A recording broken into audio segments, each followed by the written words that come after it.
메르스 사태로 드러난 보건 분야 행정의 전문성 결여 문제가 고려된 듯합니다. 그런데 그런 점에서는 이름 긍정적입니다만 의사 외기를 걸어온 분이라 한국 의료 체계 전반에 대해 깊은 이해와 높은 식견을 갖고 있을지는 모릅니다만 행정 경험이 없어서 복잡한 현안을 잘 대처해 나갈지 우려가 됩니다.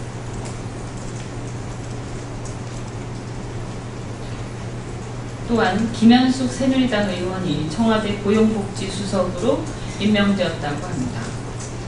현역 의원이라 국회와의 소통 면에서 다소 기대가 됩니다. 다만 청와대와 국회 간 정책 조율을 위한 그만한 정치력이 있을지 노동 분야 전문성 결여가 또한 우려가 됩니다. 부족한 부분을 잘 보완해서 해나가시길 바랍니다. 경찰이 심학봉 전 새누리당 의원을 밤에 몰래 소환해서 조사를 하고 혐의 없음 결론을 내렸다니 지나가던 소가 웃을 일입니다. 경찰이 현직 전 여당 경찰이 현직 여당 국회의원을 제대로 수사했는지 의문입니다. 심학봉 의원은 평일 오전에 소관 상임위에 출석도 하지 않고 현직 국회의원 신분으로 사회적 약자인 여성을 호텔로 불러 부적절한 행각을 벌인 것 자체만으로도 더 이상 국회의원 배지를 달고 있을 자격이 없습니다. 하루라도 빨리 스스로 물러나는 것이 국회의원으로서 최소한의 양심 있는 행동일 것입니다. 국가정보원은 지난 대통령 선거 때의 댓글 사건, 2차 남북정상회담 회의로 공개 사건에 이어 내국인 해킹 의혹으로 정치적 논란의 한복판에 있습니다. 정치적 중립이 생명인 정보기관으로서의 신뢰가 땅바닥에 떨어졌습니다. 국정원은 여당과 대통령만의 정보기관이 아닙니다. 대한민국과 국민의 정보기관이어야 합니다. 국가정보원은 대통령과 여당의 눈치를 살피며 주저할 것이 아니라 전문가가 참여한 비공개 공동검증이 과학적 근거 하에서 이루어질 수 있게 자료를 제대로 제출해야 할 것입니다.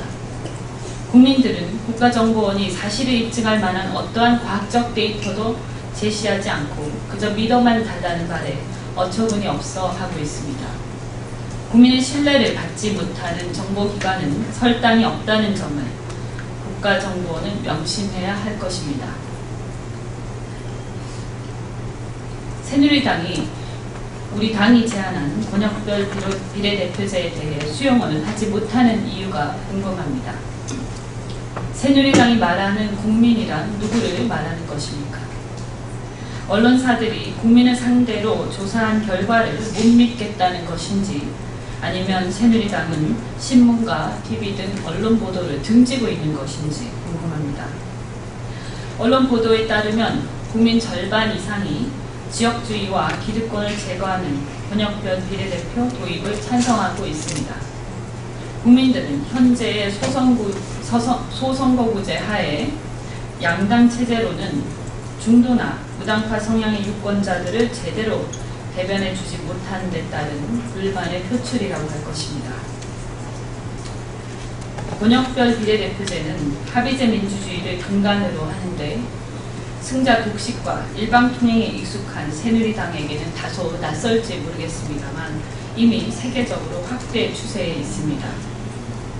새누리당은 권역별 비례대표제가 도입되면 지금의 단독 과반이 무너지기 때문에 그 도입을 반대하고 있는 것으로 보입니다. 집권 여당으로서 그리고 정치개혁의 진정성이 있다면 우리 당이 제안한 권역별 비례대표제에 대해 내용 있는 답변을 하기 바랍니다.